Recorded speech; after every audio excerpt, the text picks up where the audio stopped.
Good morning, guys and gals. So today we're going to be taking a look at taking the value scales that we used last week and applying them to some three-dimensional shapes or forms. We're going to practice these 3D shapes because this is the next step towards creating more realistic images and being able to control these values on a three-dimensional shape. Now, with using value and drawing form and realism, the thing that we have to keep in mind, and that's the reason this video is so dark, is our light source, where our light is coming from. Now, as you can see here, my light is coming from off camera that way. So all of my light values are going to be closest to where that light is. So, for example, let's start with a cone. So when we look at this cone, you can see that the brightest point, the brightest highlight on that cone is right there. And then it gets a little bit darker, and then it gets darker as it goes across. Now, if we could see this from a different angle, we look at it maybe from this way, we can see that value is the bright value is much larger. We're going to keep it with our light source being pretty straight and simple. So we're looking at this. Okay, so with a cone, we're looking at two straight sides,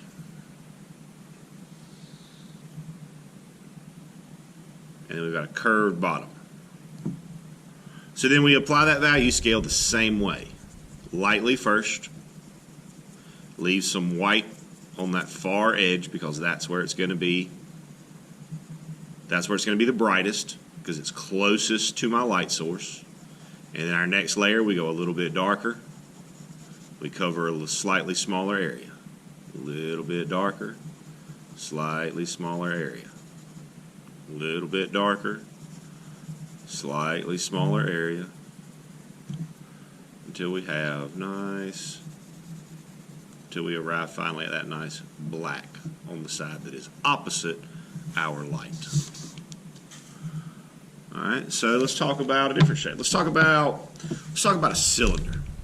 So a cylinder is going to capture light almost the same way as the cone did because it's this rounded surface. Now, if we were to be able to take this cylinder apart and look at the shapes that it's made of three shapes, but one of them is the same shape twice. You got two circles, top, bottom, and then you have this rectangular plane that goes around the outside. So when we draw that, I'm going to try to tilt mine a little bit.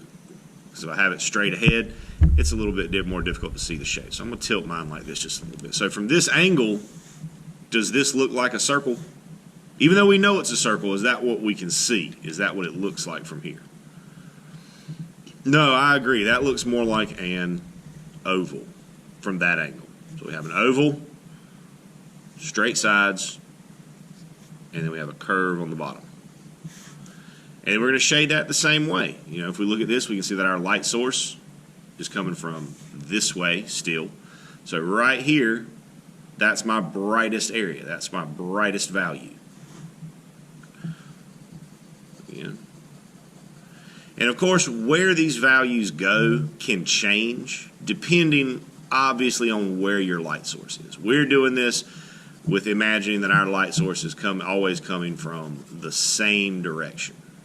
And then what we'll ultimately be able to do is we're going to transition after we're confident in doing this. We're going to be looking at shapes around us in our environment and in our world and trying to break those shapes down into their most simple 3D forms. Now, if you'll notice here, when we look at this, on the flat surface, this side, the left side, is darker than this. Because when the light hits this, it hits and travels across, leaving this side brighter. So when we shade that top, it should be opposite the way that the sides were done. Because light travels a little bit differently on a flat surface than it does on a rounded surface. It's just the nature of it. These are observations. These are things that we notice about the world around us as we observe and look closely at what we're seeing. Not at what we think we know to be there, but at what we are actually seeing and looking at. Let's look at another one. Let's take a look at a sphere, because this one is one that can be one of the more troublesome shapes. So again, I got my light source coming from the left. I've got my circle that I want to start with. Now with shading a sphere, we want to notice that the brightest area is kind of a round shape, right around here. So that's where we want to, when we go to our paper, that's where we want to leave our white area. So the big difference between doing a sphere or something like a cylinder or a cone is that a sphere has no flat or straight sides. It has no edges. It has no corners. So we have to change the way that we move our media a little bit. Instead of working straight across the surface like we've done here, we're going to have to work a little bit around the surface. Now be aware when you do this at home, depending on the light that you have available in the room where you are working, your shadows and your light sources may be different. They may not land in the exact same places as mine because you're not doing it in the exact same environment that I am. And that's okay, but what I would much rather you pay attention to the way it looks in front of you than to have you just blindly copy what I'm doing. This is to help, not only help build our drawing skills and our hand muscle memory and all those things, but also this is an exercise in observation, in looking at the world around us and trying to recreate that world, trying to make a copy of that world on the page in front of us.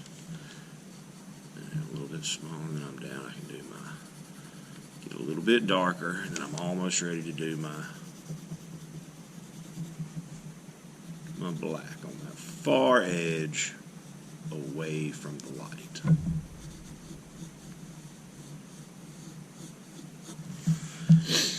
Okay, let's take a look at a cube or a rectangular prism.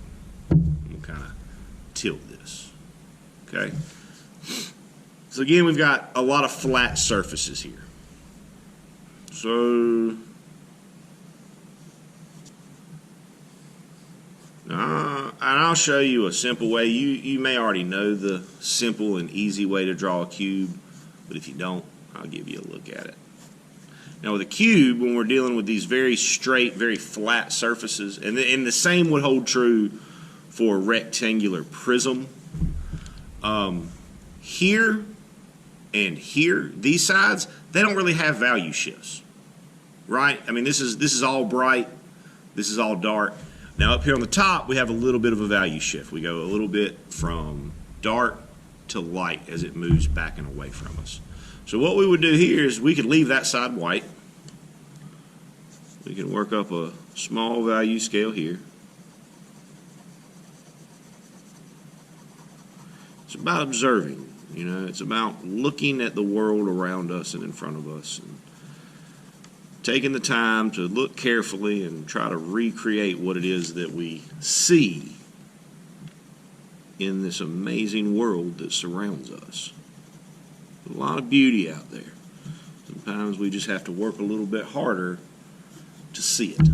And then on this side, I can go almost full dark. Definitely should be darker than the top or the other side. We got one more form that we're going to look at after this, and then we're going to get into some independent practice. And then next time I see you, we're going to talk about creating a still life and looking for these shapes inside what we do. Now, I only have a triangular pyramid. I could not find my square, my rectangular pyramid, but it works the same. So with the pyramid, with this particular pyramid, we're working with four shapes, or one shape repeated 4 times. We've got 1, 2, 3 triangles around the side, 1 triangle on the bottom. And this is going to be fairly similar to the cube. And if you had me in 2nd grade, you may even remember doing this. So from this side of this pyramid, we can see 2 shapes. We can see a triangle. Now you can try to draw these triangles one at a time, but the easier way would be to start with a diamond, like such. Bring our line down the middle. And this one's going to be pretty simple because we got a very, very bright side and we have a very, very dark side. And looking at these, trying to look very carefully at these shapes and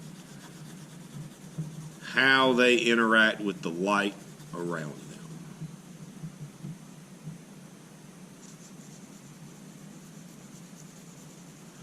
Put just a little bit of tone on that side, not too much. But there we have it, guys. There we have several forms for us to practice with. And with these 5 basic forms right here, we can use these forms to figure out how to draw almost any 3-dimensional shape, which is what we'll be taking a look at next time. Good luck to you, everybody, and as always, happy arting.